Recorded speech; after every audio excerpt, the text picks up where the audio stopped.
So, uh, hello and everybody, and welcome to the first developer interview on this stream and in general with Alex Rashevsky, first officer of the Star Crusade collectible card game. Say hi to everyone. Hey everybody, good to be here. Can everybody hear Alex? Okay, please let me know. Um, we are real happy to have you guys here. We want to take some time to talk with Alex about. He's very quiet. He sounds Very low. quiet. Let me Oh, see if I can boost him. You can't hear him. He's low. you want me to boost myself? I give myself a boost. Yeah, give yourself a boost.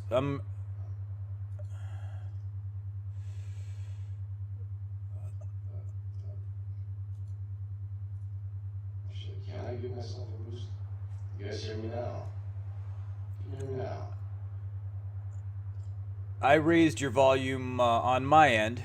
Excellent. I'm gonna say a bunch of things. You guys hear these things? Please say yes or no. What's up? Oops, that's not what I wanted.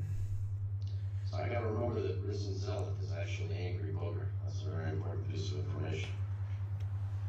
So we've made the decision to keep the discussion in English only. I know we have a lot of Russian viewers. You guys, if you type in Russian, First Officer will understand you, but he's going to have to answer you in English because for media purposes, this is not intended to be a bilingual video. I guess the basic format is we're going to talk a little bit, have Alex talk to us a little bit about the origins of the game, and then we're going to talk about the current state of the game. Then we're going to talk about what's coming, and then we're going to take questions for as long as you guys have questions that make for an interesting time. First officer, Yes, sir. why is there a Star Crusade CCG? Excellent question. Well, we actually, my brother and I, Dimitri, in the forums, we wanted to make a CCG for years, and I've been messing around with like paper versions for a while, and then maybe about 4 years ago, we finally made a paper version that we liked, but it was sort of a 4X space game, like Masters of Orion, but in card format. And it was incredibly, incredibly difficult, convoluted, and took 2 hours to play a match. Wow. So we kind of kept refining, and we kind of kept it in paper format. And of course, we played Magic, we played Warhammer Invasion, we played all the card games that came out from Fantasy Flight or Wizards. And we couldn't really make it, we kept trying to figure out how to make it more kind of intuitive so anybody could sit down and start playing it. And then, of course, our favorite Hearthstone came out, and we realized that a couple things that they did really eased the game for newcomers, as of course everybody that's played Hearthstone knows. So we've adapted some stuff that they've adapted from Magic, like the mana supply, generating every turn as opposed to playing some sort of supply cards. They kind of adapted that for Magic, so we did the same thing. And you guys still can't hear me? Yeah, I have boosted all of the volume. Let me check my mixer panel. All right. But I have boosted all of the outputs I have. Well, I'm also sick, so I'm gonna sound a little bit like this. There, I just boosted Skype again. So I've got him max boosted. Maybe you can move your mic a little closer All to right, your wait, face. wait. So Risen Zealot, better. Okay, good. Am I too loud now? Okay, that's good. That's good. Okay, everybody's happy. Excellent. So anyway, so we made some changes. We still have the original paper game, a few variants of it physically in the office, but so we made some changes. But a lot of the cards, obviously, all of the lore and and everything like that is still intact and in the final game.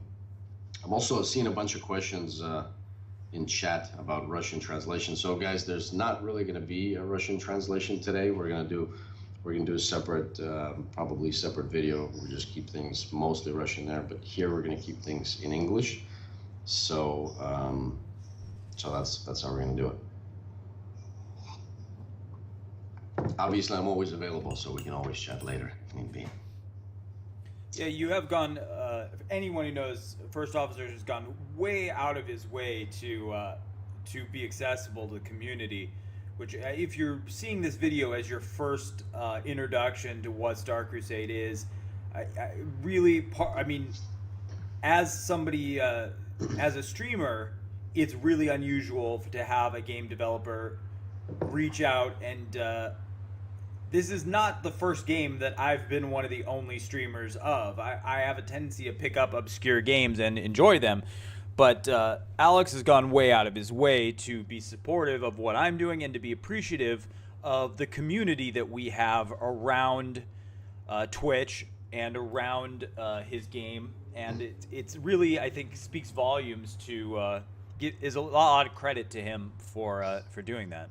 Thanks, Chess. I mean, that's actually been our focus from the beginning, and so it's been a little bit difficult to kind of to constantly repeat to anybody who comes in with just blatant criticism without really any suggestions. I always say, hey, the whole point of this is we could actually sit down and talk about pretty much everything.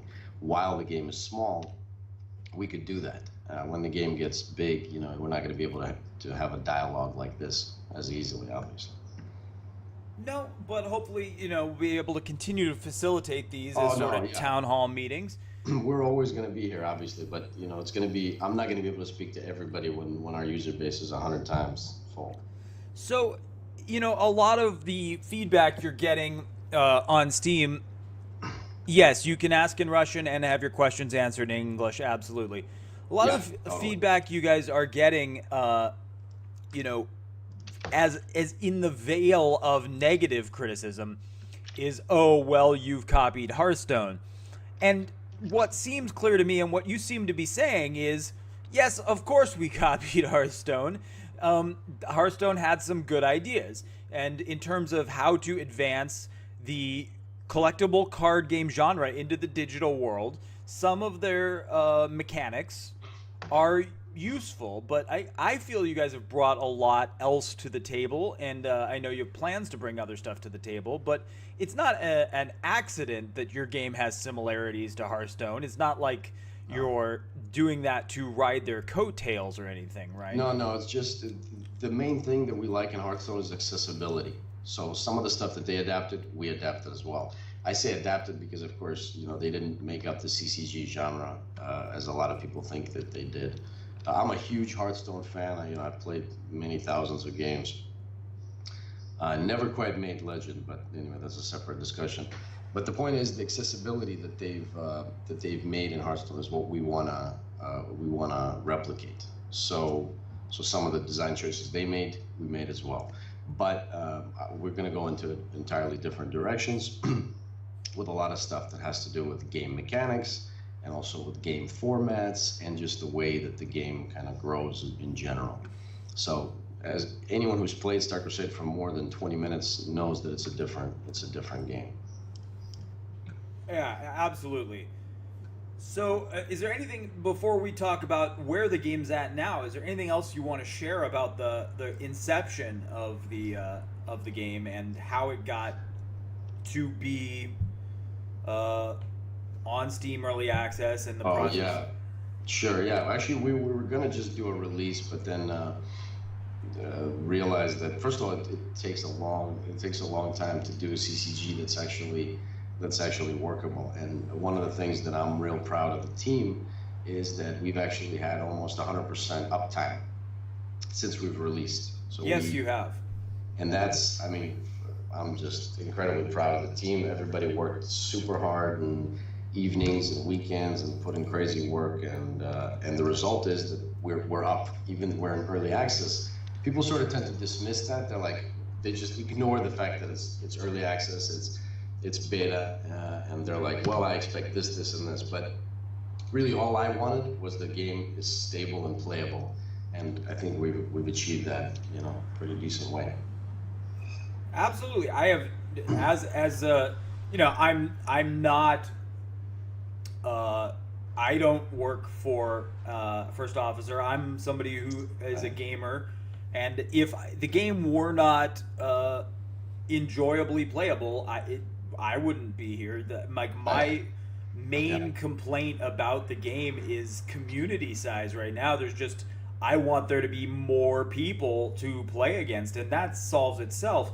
But in terms of, I've played many CCGs that had that had serious card interaction bugs that were being exploited years into the process of the game. You guys have been really No, on we don't top of want that. that. Yeah, we don't want that. So, we have a great audience right now. More people than I expected. Thank you all for being here. Thanks, Let, guys. let's talk a little bit about the current state of Star Crusade. We finished at the beginning of January, about 2 weeks ago. Season one ended, and at that time, it was real unclear what kind of meta was going to emerge out of your game. I think you guys had ideas about what sorts of decks should be possible. Right. Um, what were your surprises not coming to the end of season one and looking at which decks won the ladder, which decks emerged as the powerhouses at that point? What was no surprise? What was a surprise? So let me do this. Just, do we want to deal with some of these questions in chat, or are we're gonna do them a little later? Um, I feel like if it's okay with everybody and you guys are all going to hang out, I feel like it's better if we take just a solid question section at the end, so that later people who are watching the video can enjoy consistency of discussion, and so that you guys can get our full attention with your questions. So if everybody who's viewing, it's fine to make comments, and we are reading chat, but I think it would be best, unless there's a question that's directly relevant to what we're discussing. Seems So basically, there's a few, and I'm kind of writing them down separately so that I could get to all the questions. Maybe we could do a few question sections, Chess. Yeah, sure, fine with me, man. Okay, awesome. I So also I can't read Russian, so I don't know what those people are luckily, asking. luckily, I can. So we make a good team. Good. So I'm writing down some of these questions, but I do want to answer your question about the meta and all that, because it's a very interesting thing. So what was a big surprise to us is how surprisingly, and I'm gonna get a lot of flack for this right now, well balanced the game is, again, in early access. And I say that only because we have access to analytics, and so we look at this stuff all the time. We actually look at how often players choose a particular faction, how often they win with a particular faction, what cards they use, how often they use those cards, how they make, create new cards, which cards they scrap, and basically we do all that. We have an awesome analytics suite, compliments of our friends over at Infinario, and who've been also amazing with helping us out with this. But so the win rate of 4 of the 6 factions, and I know which ones are off, but 4 of the 6 factions are very close to 50%, and have been since launch, despite like some of the changes that we made. Obviously, Chess, you tell me which faction has a higher win rate statistically. Well, I would guess. I mean, are we talking about to the end of season one? Or are we talking about presently? Let's start season one. Yeah. Season one, I would say Firepower Terran was the top faction, followed by Hajar Gog, followed by Shanti, would be my Yeah. guess. So actually, Shanti was the biggest outlier in terms of win percentage in season one. And I think that's because people are getting to know it. They're using the mutate commander ability to basically board control, and I think so. That's balanced out a little bit now, but that was the big winner. And of course, everybody knows season one, and still to this day, Anunnaki were very, very low in terms of win percentage. So the surprise to us was actually how pretty well balanced everything was, considering that it's a huge game. There's a ton of cards, ton of interactions, and everything we expected it to be hugely lopsided. We expected there to be just like exploits after exploit after exploit, and I think that's been pretty good. I'll tell you, I don't like what's happening now with Hajirgag Cannon that everybody's talking about, but again, everybody knows about that. So what do you mean? You've already nerfed the card. So the cannon originally was not supposed to give the +1 attack when you ping an enemy. And it does now, and people have been doing some stupid things with it. I mean, now less so. I mean, early on. I play the deck. I feel like that's a crucial mechanic of it. Yeah, exactly. We're not making a change yet, but I'm telling you that's the design. It was not supposed to be like that. That was just a fun little thing that came out of. It's technically accurate, so that's why it works, but it wasn't actually designed like that. So yeah, the prevalence right now. Actually, let me pull up some analytics. So we're gonna do. Well, but still, so your surprise for season one was that things seemed unusually balanced. Yes. And so you were not surprised at Terran Firepower taking over the ladder? No, that was great. I mean, the thing is, the firepower that was a choice. One of our main balance designers, Pavel, we wanted to make firepower be a bigger thing in the game. We don't want it just to be a sort of an afterthought. So we really made the Terrans be all about firepower. We made these fun things like the lieutenant. That's obviously a fun thing to do.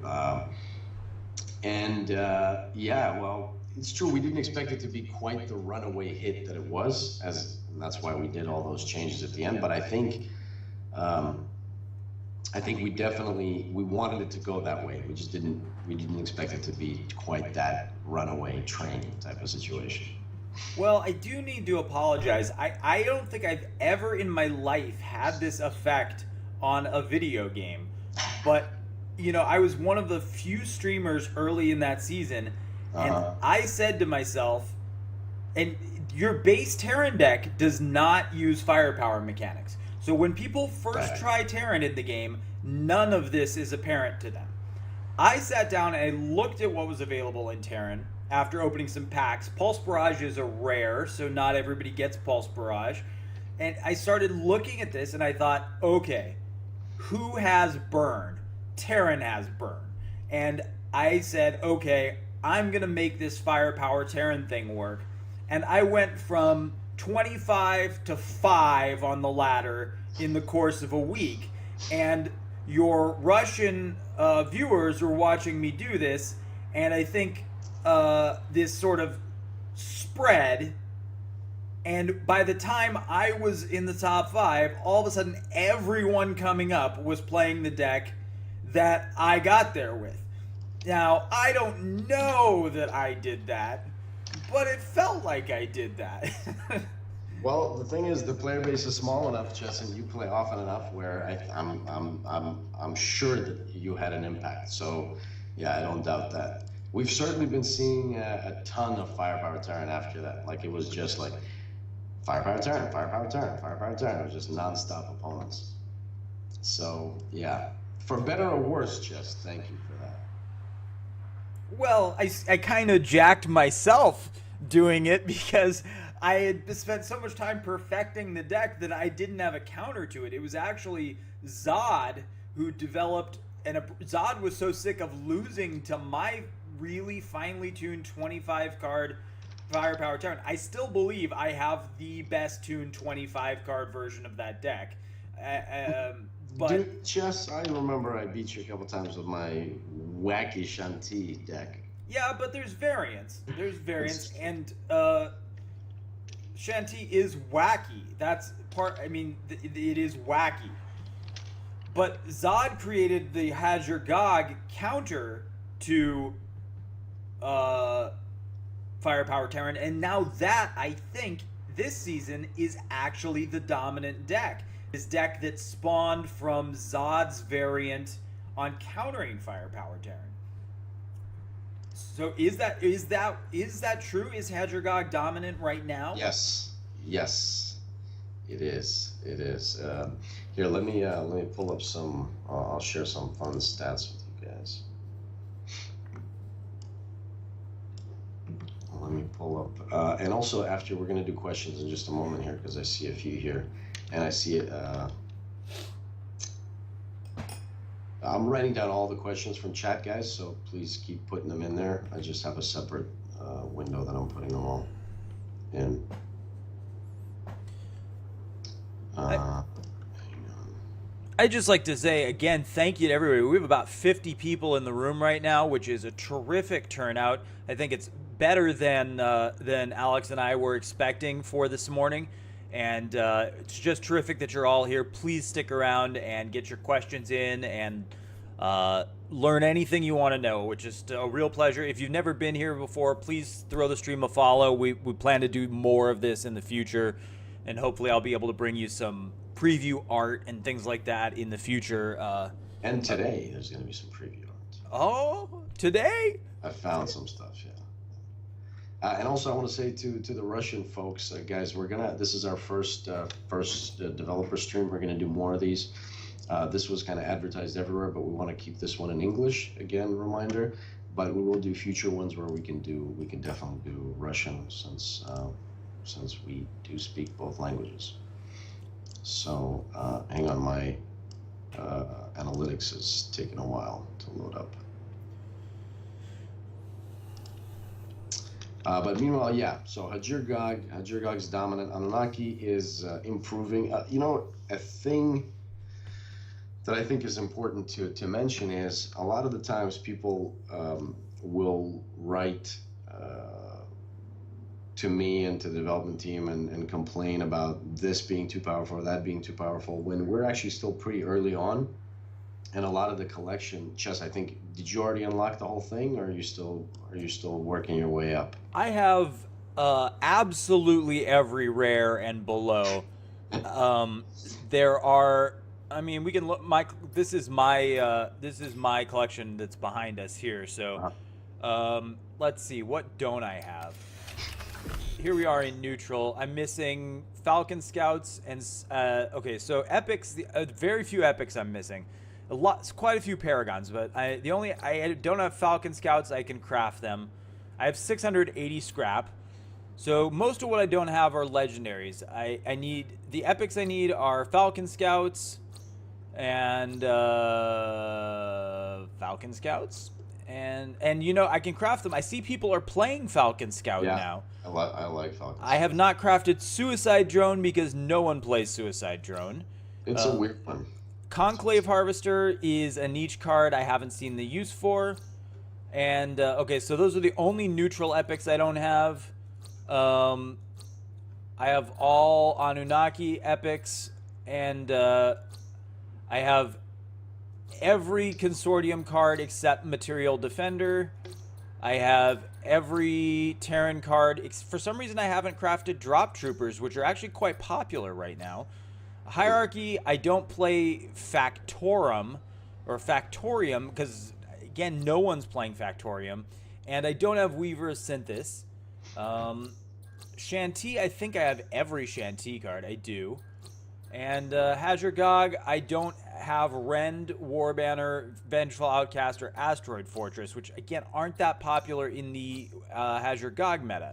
Mm-hmm. Although some people are playing Rend a lot,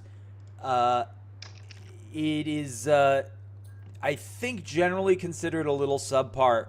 It's also you see people playing, what's the card? The weapon buff card.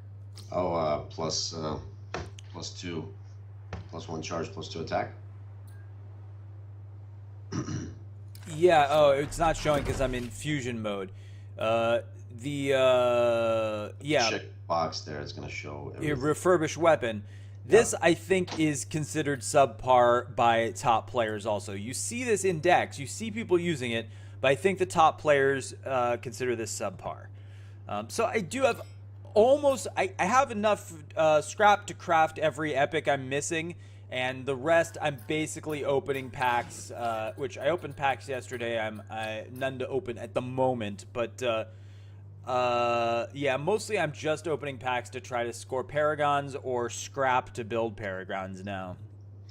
Right. But the point of that is that, especially early on, like people are saying, "Oh, this is OP, that's OP." Remember when people just would not understand soak mechanics and would just constantly write about how it's the worst thing ever, soak? I think people still feel soak is. I The think there's worst thing ever. I think there's a lot of bias against soak as a mechanic, and I don't understand it because I don't think people understand that it's bypassed by or no, armor is bypassed by Armor is direct damage. bypassed. Yeah, yeah. Soak, I think, because of the prevalence of nullify mechanics in the game and the prevalence of direct destruction mechanics in the game, I don't And think Soak. Slicer. Remember Slicer? Slicer is not played by anyone, and I know. So, but it should be. The idea is that that's the defense against well, I soak. went out of my way to Try tech it. Slicer into a few decks, and it never paid off. It never paid off. So let's touch upon that. So I'll tell you one thing that we're going to be adding in. Um, we're going to be adding in nullify ability as opposed to nullify the whole unit. We're going to let you nullify a particular thing, like nullify soak, nullify armor, nullify an ability of your choice. Obviously, screen. Well, why is that preferable to nullifying the entire card? Why would you want to do that? So yeah, so Brian Kibler actually wrote about this, about how silence in Hearthstone is a fun breaking mechanic, really. So you don't want too much silence or nullifier or what have you. Um, and we agree with him because what happens is you make a combination, you make like a complicated play, you make something sophisticated, you're very happy with yourself, and then the opponent simply nullifies the whole thing. I agree with that. Thing. I mean, across the board. Kibler is a really smart guy. Anyone who doesn't know who Brian Kibler is, he is a top Hearthstone player. He is also a former Magic the Gathering world champion and a member of the Magic the Gathering Hall of Fame. He's really, and a designer of the Ascension deck building game and Solforge. He's really, really well respected in the card game area, for anyone who doesn't know Brian Kibler. And he lives in San Diego, like I do. Oh, awesome. I didn't know that, actually. But we can actually find the article and link to it. But basically what he's saying is that it's sort of it just removes the fun. It's like... It does. You know how an example of if everybody's running a card that destroys a card. So you know that you kind of have to play around it, right? You don't want to drop your big units first. You want to wait for it, etc. So with nullify everything is we don't want to have too many of those. So I think the ones that are in the game right now are all that we're going to have in terms of just nullify everything. I doubt we're going to add any more nullify cards. I mean, never say never. Obviously, it's a card game. Well, I mean, Void Probe is so powerful. Yeah. I mean, it kills me when I finally decide, okay, now's time to drop that Carbonic Protector. Oh God. Right. And it's just worthless. But think about it. I mean, Carbonic Protector is a monstrous, monstrous card in general. I mean, it's just... It's awesome. It is. I mean, we love it. We love that guy. Incidentally, that artwork was made for, I think, another unit, and we ended up almost scrapping it entirely until the Carbonic Protector was made. And then I think it works really well for that card. It's just this badass dude who looks really unbeatable, which is what he is. I mean, you could have a whole board full of units, you still can't touch them. So yeah, that's one mechanic that we're going to be adding. I think it might be a few updates away, but it's going to target a particular subsystem. It's going to be like nullify subsystem or something like that, where you're going to be pick and choose. You can nullify your own certain bad things about your own units. You can nullify obviously critical pieces of your opponent's units. So it'll have a drop down menu. No, it's going to just bring it up in terms of card choices, basically in front of your face, just like when you're choosing from 2 or 3 cards. It's just going to pop up when you make a target. Huh. And that's going to be done like that because, well, we got to do things quickly, right? We don't want to be spending time drawing separate menus and doing stuff like that, which actually touches upon, Chess, if I may, on an important point here, as when we're developing this game, a game of this size, it goes incredibly slowly to do it right. Right? Again, our most important thing is not to break the game for you guys. We want to make sure you can keep playing it. So we do everything very, very carefully, and we don't want to roll out an update that fixes something but breaks something else. And so it takes a long time. So like one of the big things that we're working on right now is, in addition to the gameplay, this module system that I've mentioned in a few places. And it's taken a really long time to do it, and it's not going to look the best when it first comes out. The idea is that it's just going to be functional, and we're going to put it in, and it's going to work, and it's not going to break the rest of the game. So, and that's kind of our philosophy when just going through this early access phase in general. I think maybe let's do some questions, Chess. What do you think? Sure. We've gotten a little outside of our initial outline, but I'm a free flowing guy. I'm good with that. Excellent, excellent. What are a lot of the questions are in Russian, so you're gonna have to be my guide here. So I wrote down a few. I'll tell you where I stopped.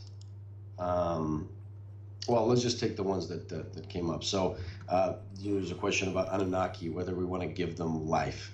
I actually think that Anunnaki is one of the more powerful factions in the game, but you have to have some of the cards for them, and that's actually a problem that we thought we wanted to solve by readjusting the rarity of some cards and making some cards base. But honestly, we haven't made a final decision on that because of how powerful Anunnaki can be. I mean, when you let the psychic charge kind of get out of the opponent's psychic charge get out of control, then you're liable to be in a lot of pain. I've seen you experiment with Anunnaki lately. There's a group of us, a viewer who's Argonine on Steam, Injury here in the stream. Mm-hmm. He's a big Anunnaki guy, and we've been talking over the last few weeks about Anunnaki possibilities, and I have all the Anunnaki cards, so I'm not limited by the curve there. Mm-hmm. And I still think it doesn't quite hit the mark. I think they're too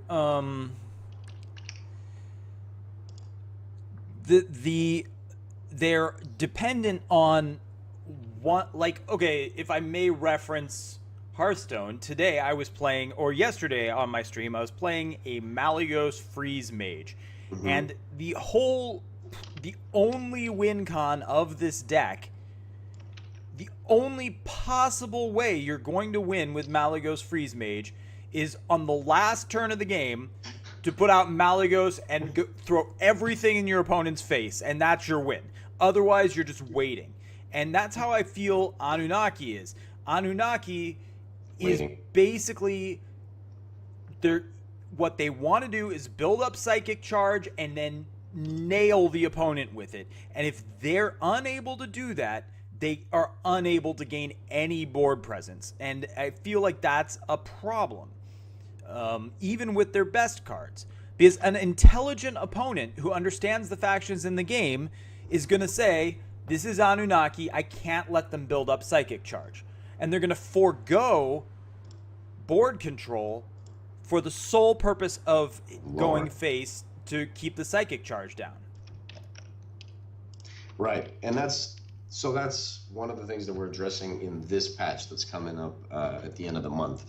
So we talked about the different powers, the change we wanted to make the Anunnaki, and the final change is going to be -1 attack. So you can target a unit and give him -1 attack, or you can target yourself as the commander and get that psychic charge up. So that's going to be the change to the ability, and that's being rolled out with this coming patch.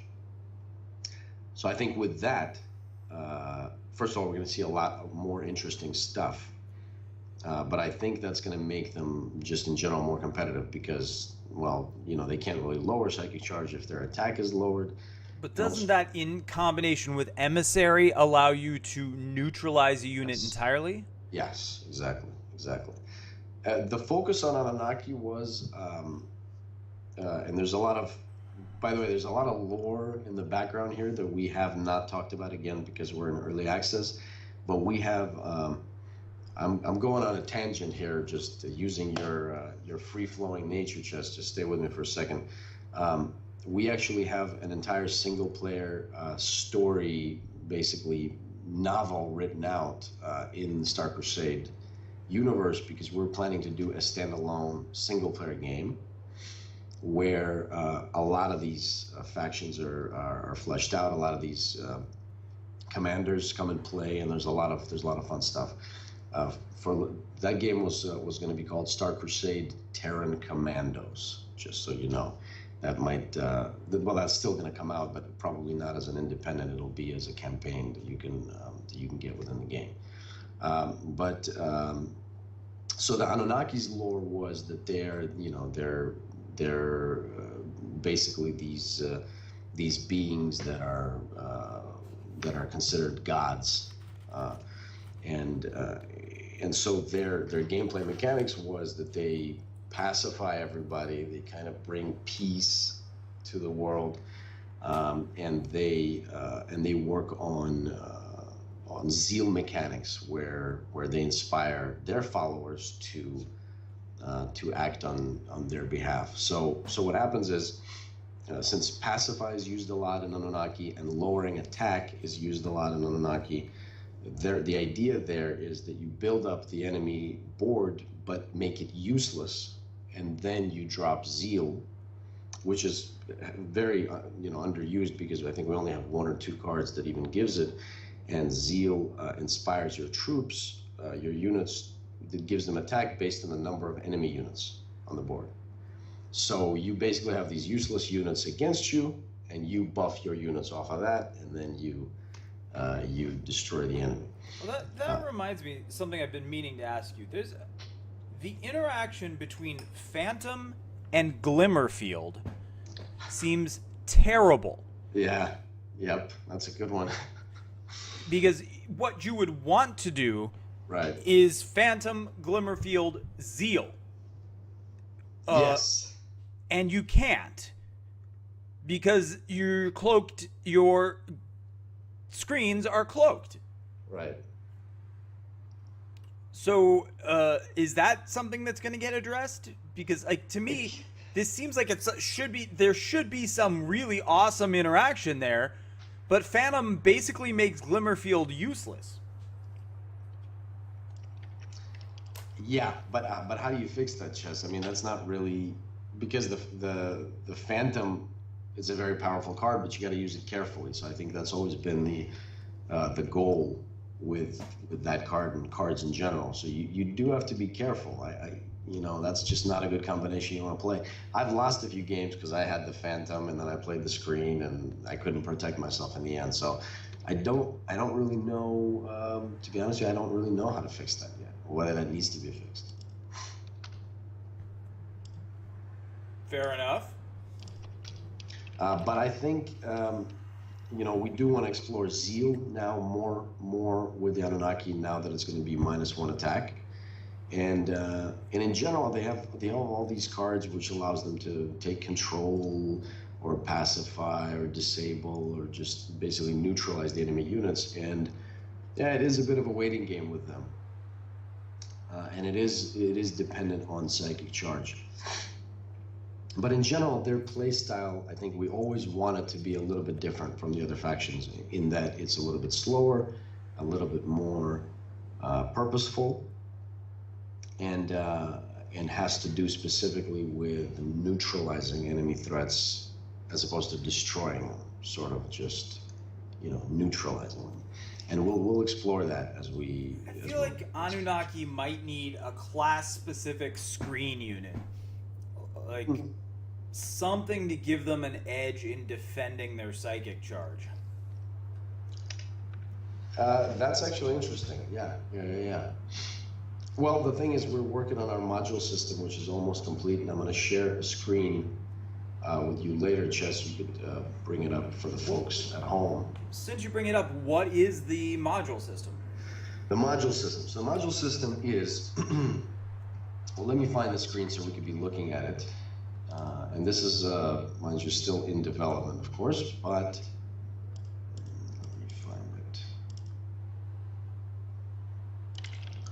So the module system is a new change that we're going to be rolling out in the next update, not this one, so February update.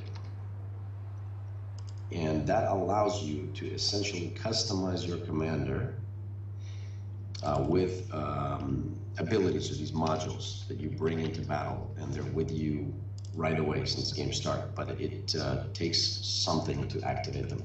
And let me get the screen out. Well, that wasn't. That was a little opaque for me. I imagine maybe it was for the viewers. Could you elaborate, or you? I want to elaborate with the screen in front of you. So let me send it to you. Trying to download it from Slack now. It's a little bit hard.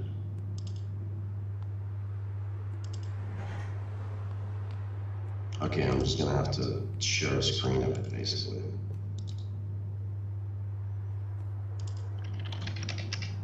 All right, so I'm just gonna do a screen grab of it because for some reason it doesn't want to save.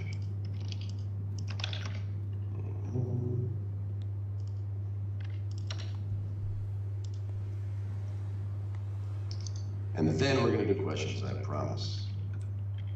Oh yeah, we haven't even talked about upcoming balance changes.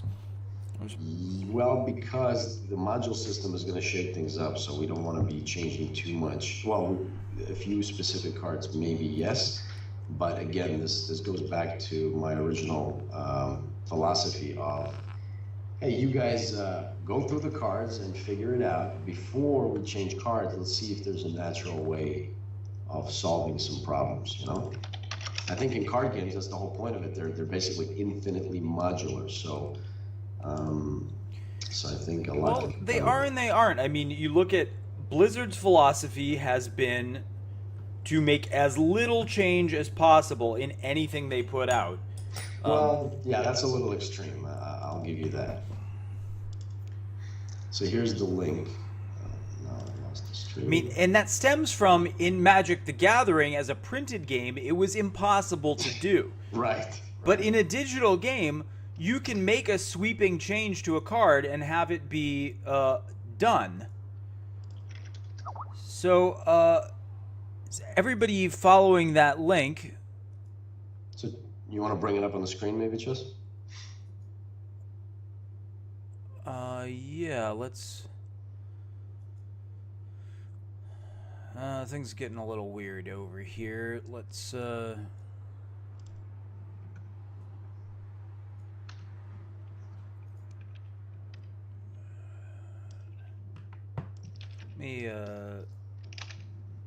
me save image to my desktop and capture it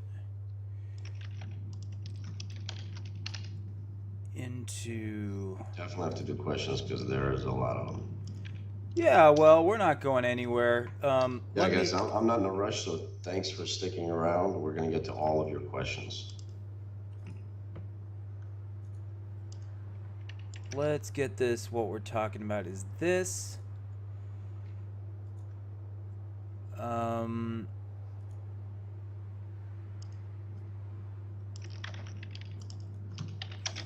Findy, thank you for your questions. You got a lot of questions. I'm noting them all here. So this is the image we're talking about. Yeah, so let me talk about it a little bit. So that's that's work in progress. Please don't think that this is going to be final. So a few things.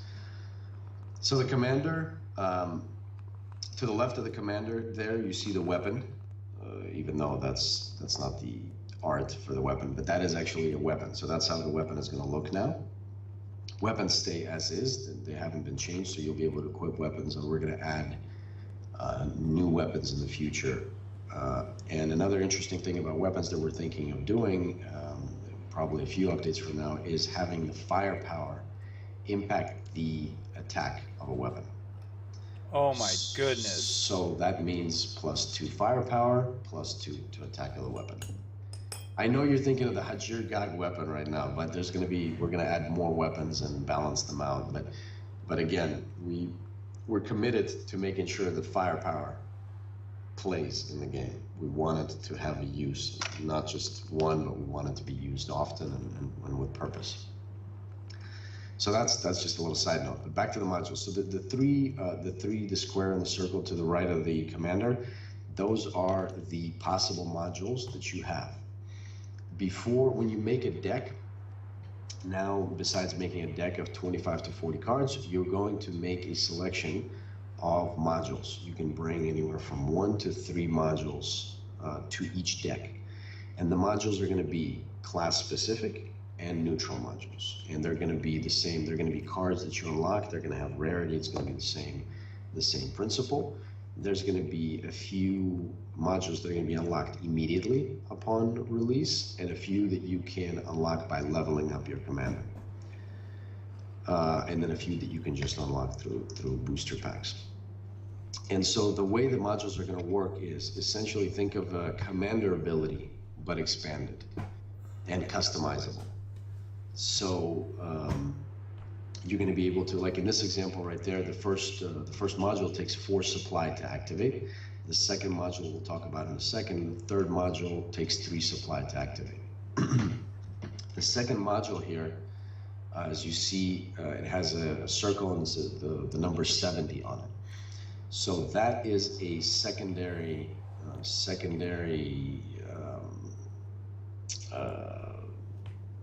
this is called energy, the energy mechanic. So supply is obviously your main resource, but energy is going to be the secondary resource that we're adding.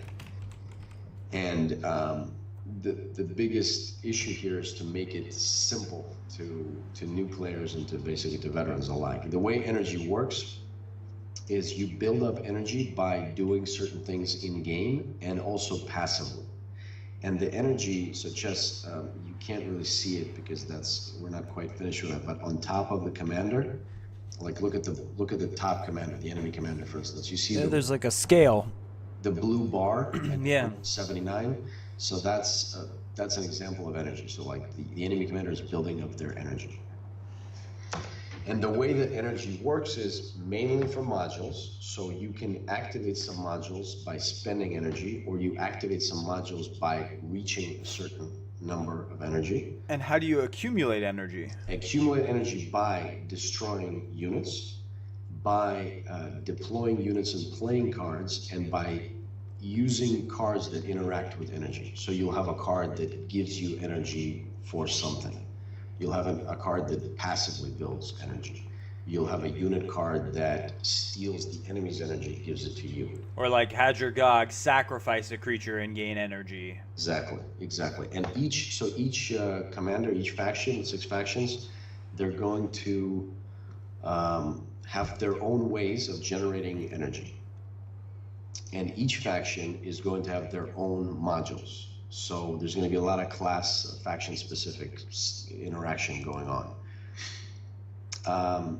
The modules, they're going to be revealed as you use them. So they're going to be hidden from the enemy, except the first one.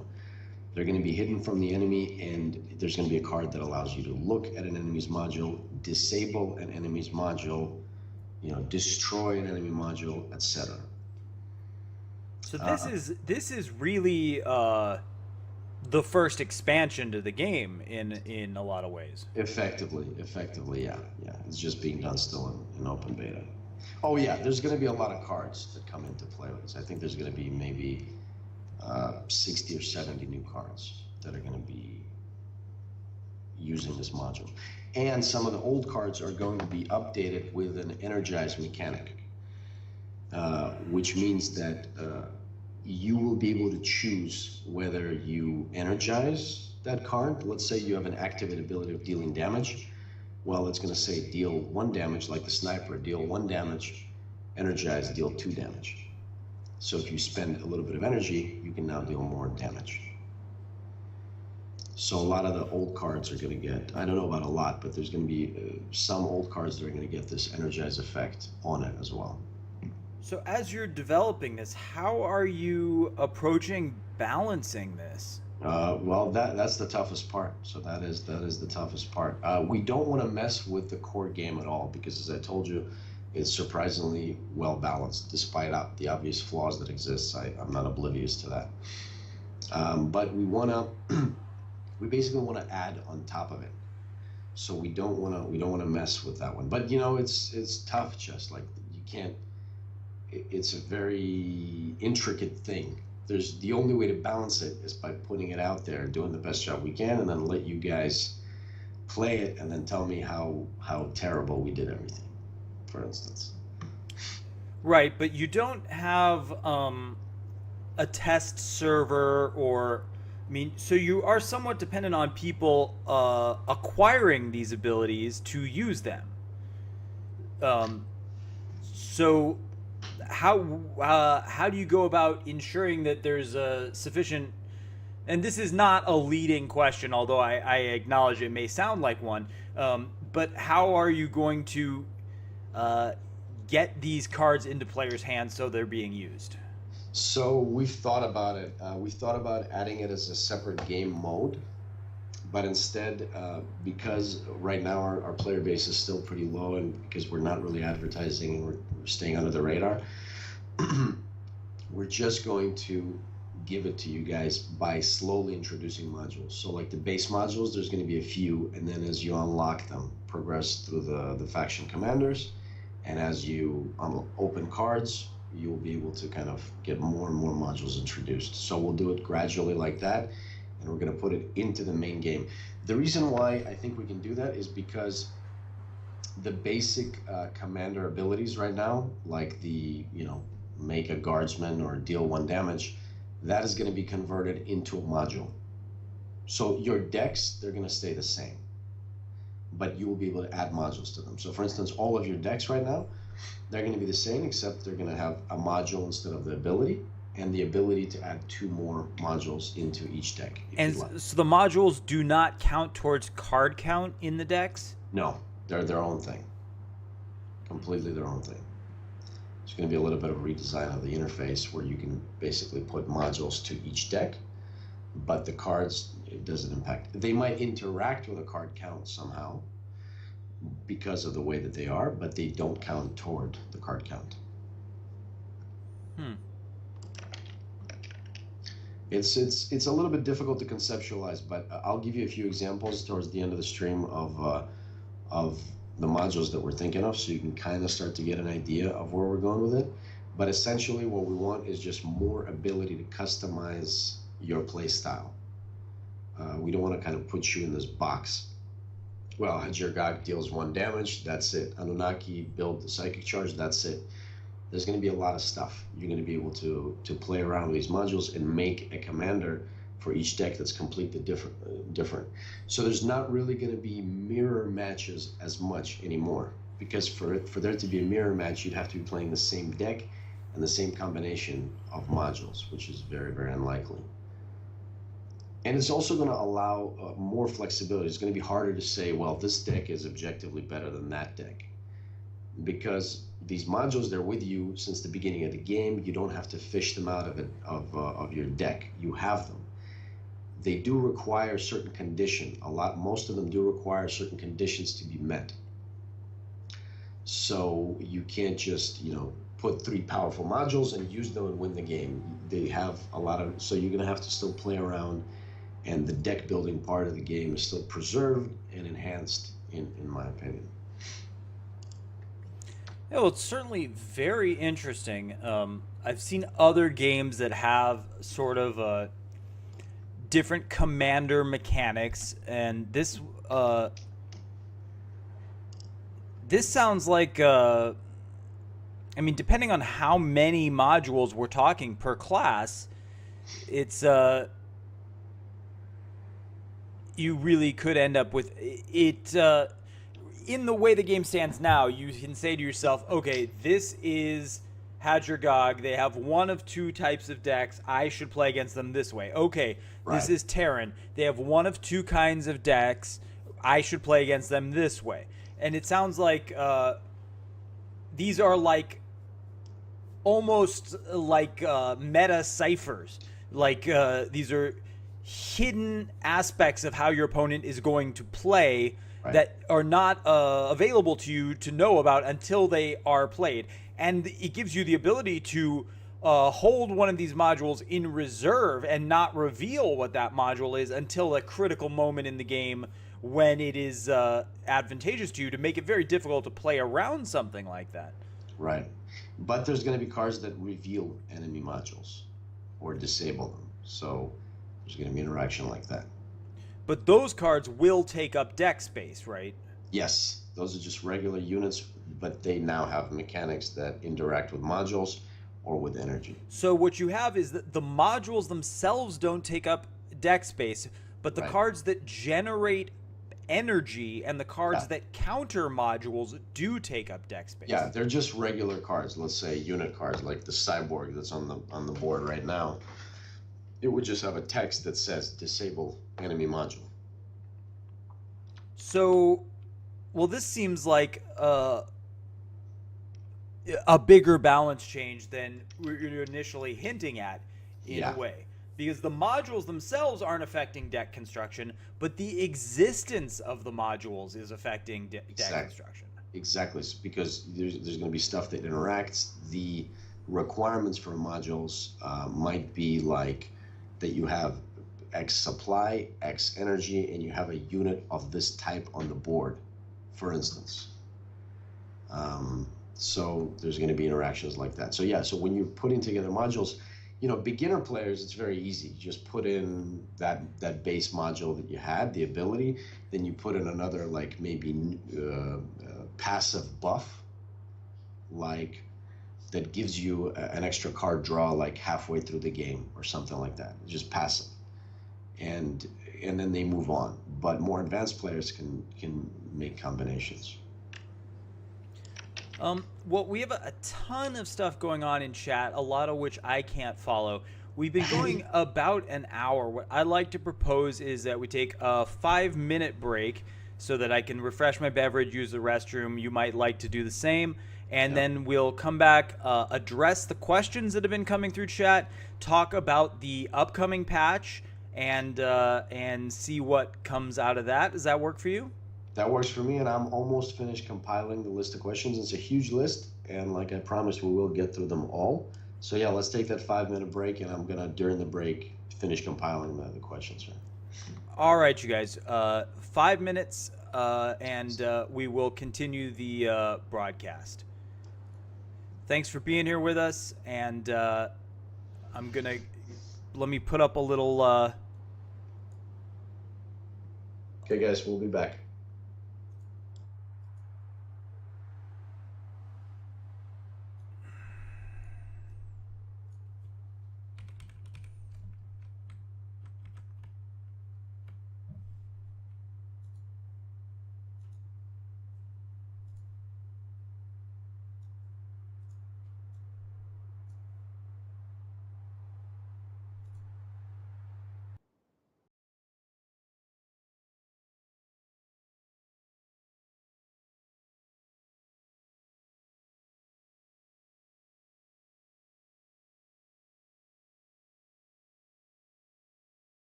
Alright, you guys, we're just gonna wait for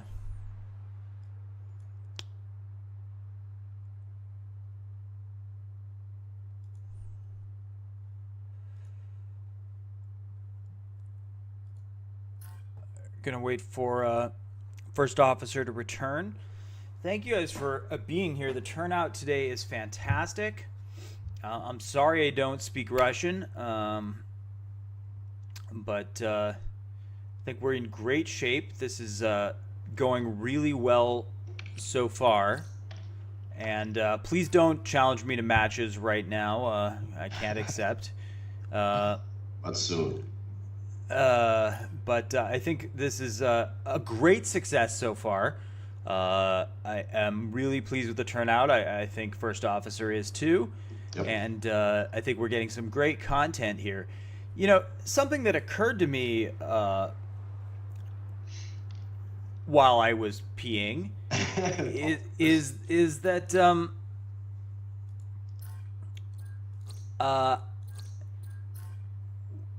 what how did the I mean back to what we were just talking about right now, because of the optional card count in deck, I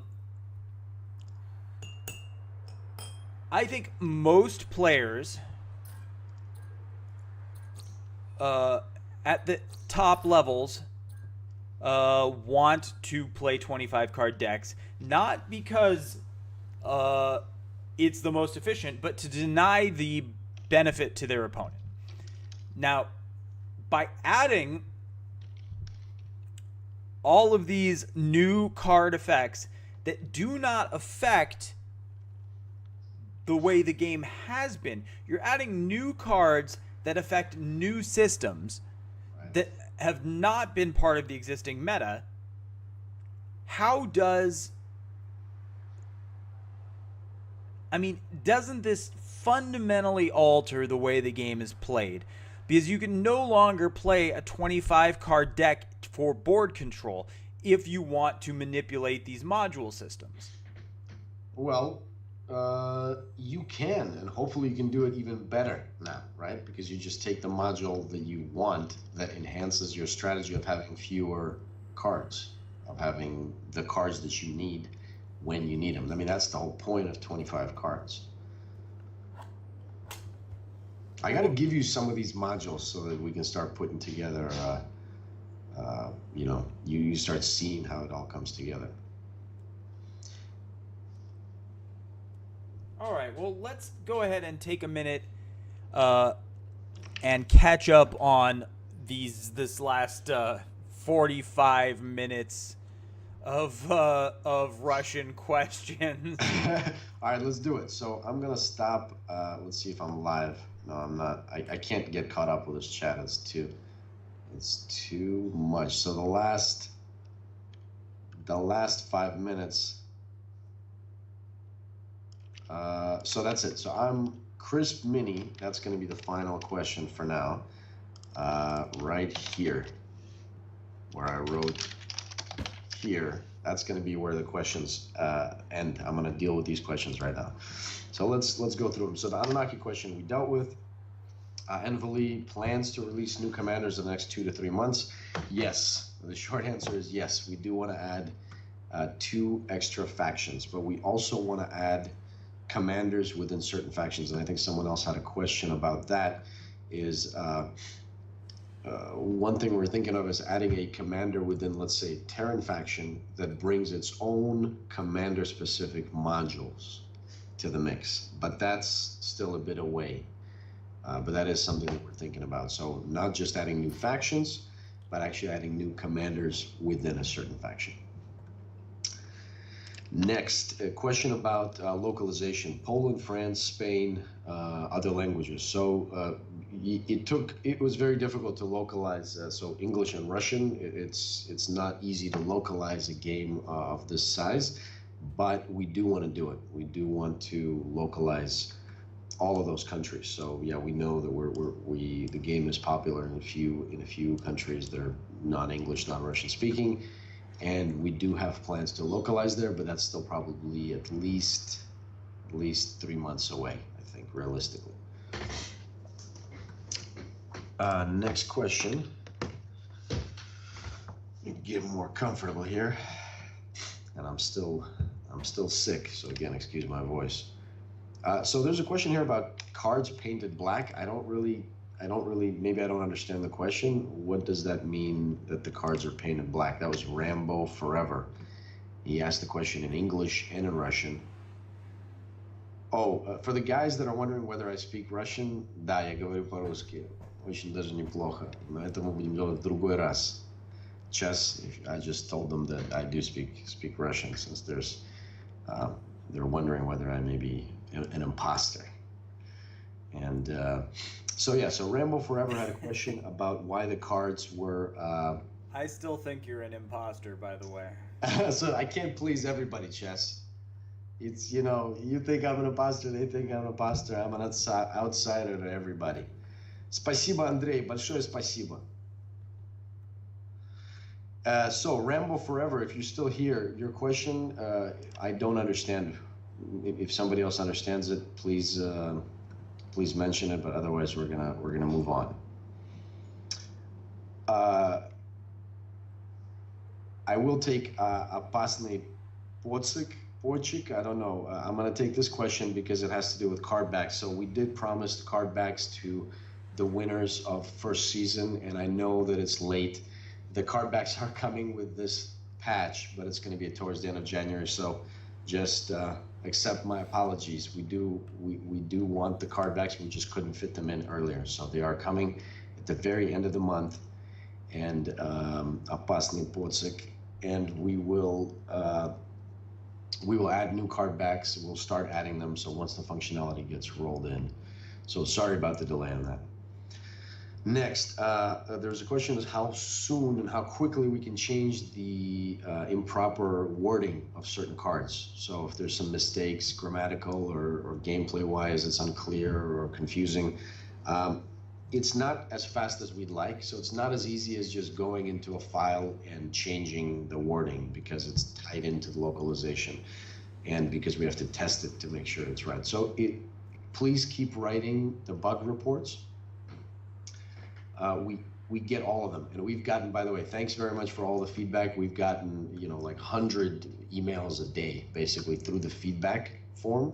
And though half of it is you guys telling us that you don't like us, or maybe the opponent is unfair or something like that, the other half is very informative. So definitely keep it coming. The feedback, we want to hear your feedback. Please keep it going.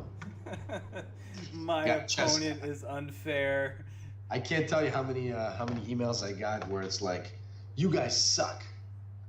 And I'm like, okay, I don't really know what to do with that. I guess I'm going to keep working on my self-improvement. My opponent played cards. No, yeah, it's like, what? My opponent is Shanti, and that's unfair. All right, so let's get back to the questions so we can actually do them. So Muguka, we do try to get to all of the corrections, so please keep writing bug reports and feedback, and we will hopefully get there. Next, Findy6 asked a lot of questions. One of them was, will there be extra synergy between the neutral base cards so that the new coming players have something to base their new decks on? That's a tough question, because a lot of the base cards, like some of them have no text, and others are they're hard to synergize in between themselves. So to answer your question, we do want to make the game much more accessible to newer players. Those that joined us in like early January and on, basically new players leave at an astonishing pace because they get essentially destroyed the first like 20 games by Chess, who comes in and just pounds on the newbies, or like Zod, or Old Wolf or any one of you guys out there. So we are working on making the new experience for new players a lot better, but it's difficult. So we don't want to again break the game. So that is something we're focusing on. So I don't know about synergy between base cards, but we do want to make the early game more accessible. We are working on that. Next question again by Findy. Thank you for the questions, by the way. Question is whether there's going to be new gameplay ideas that are unlike other CCGs. So that's the module system, and we have other system planned. I don't want to, talk about too much in one place, but I think the modules are very, very much enough for now to completely separate us from Hearthstone, hopefully, maybe to quiet down some of the haters who don't want to give the game a chance, and I think just to make the game fun in a unique way. I mean, we love the system, and I think to chime in on this point, those of you, if you're here, you're probably a fan of the game. Right. One Yeah. thing you can do is to, and this is coming from me, a fan, not from the developer. One thing you can do to help is to downvote bad reviews and upvote good reviews on Steam. Yes.